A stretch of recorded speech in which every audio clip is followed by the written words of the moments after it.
یہ کہانی ہے اس گلی کی جو شہر کے نقشے میں تھی ہی نہیں۔ لوگ کہتے تھے کہ اگر رات کے 12 بجے تم اس طرف مڑ جاؤ تو سڑک لمبی ہو جاتی ہے، اتنی لمبی کہ وقت پیچھے رہ جاتا ہے۔ احمد ایک عام سا لڑکا تھا، دن میں دفتر، رات کو موبائل اور کانوں میں ہلکی موسیقی۔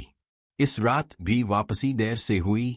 بارش تھم چکی تھی مگر ہوا میں نمی اور سناٹا عجیب سا بھاری تھا۔ اچانک موبائل کی بیٹری ختم ہوئی، اسٹریٹ لائٹس ایک ایک کر کے بجھنے لگے اور احمد نے ایک ایسی گلی دیکھی جو اس نے کبھی نہیں دیکھی تھی۔ گلی کے آغاز پر ایک بوسیدہ سا بورڈ تھا، الفاظ مٹ چکے تھے، بس ایک جملہ آدھا سا نظر آتا تھا، واپس مڑنے میں ہی سلامتی ہے۔ احمد ہنس دیا۔ ڈراؤنی کہانیاں بس کہانیاں ہوتی ہیں، اس نے خود سے کہا اور گلی میں قدم رکھ دیا۔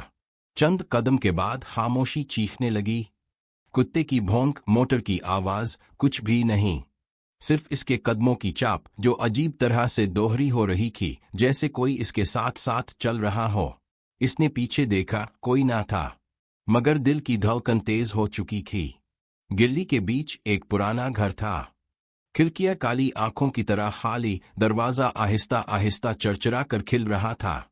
اندر سے کسی کے رونے کی مدھم آواز آئی، مدد، کوئی ہے؟ احمد کے قدم خود بخود اندر کی طرف بڑھ گئے۔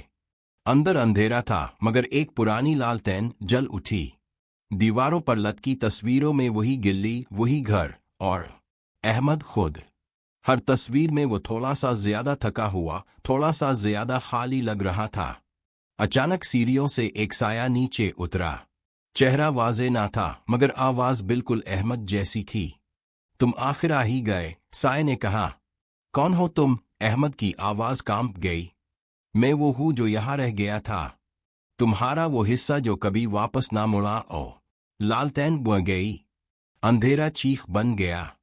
احمد بھاگنے لگا مگر گلی ختم ہی نہیں ہو رہی تھی۔ ہر موڑ پر وہی بورڈ، وہی جملہ، واپس مڑنے میں ہی سلامتی ہے۔ آخرکار اس نے آنکھیں بند کیں اور پوری طاقت سے پلٹا۔ ایک تیز دھچکا لگا جیسے کوئی رسی ٹوٹ گئی ہو۔ صبح کی روشنی میں احمد اپنی عام سڑک پر کھڑا تھا، موبائل کی بیٹری فل، گاڑیاں رواں، لوگ مصروف، سب کچھ معمول پر تھا سوائے اس کے ہاتھ کے جس پر سیاہی سے لکھا تھا، ہر گلی سے واپسی ممکن نہیں ہوتی۔ احمد نے کبھی اس راستے کی طرف دوبارہ نہیں دیکھا، مگر کبھی کبھی رات کے 12 بجے اس کے قدم خود بخود سست ہو جاتے ہیں اور کہیں دور سے اس کی اپنی آواز سرگوشی کرتی ہے، واپس مڑنے میں ہی سلامتی ہے۔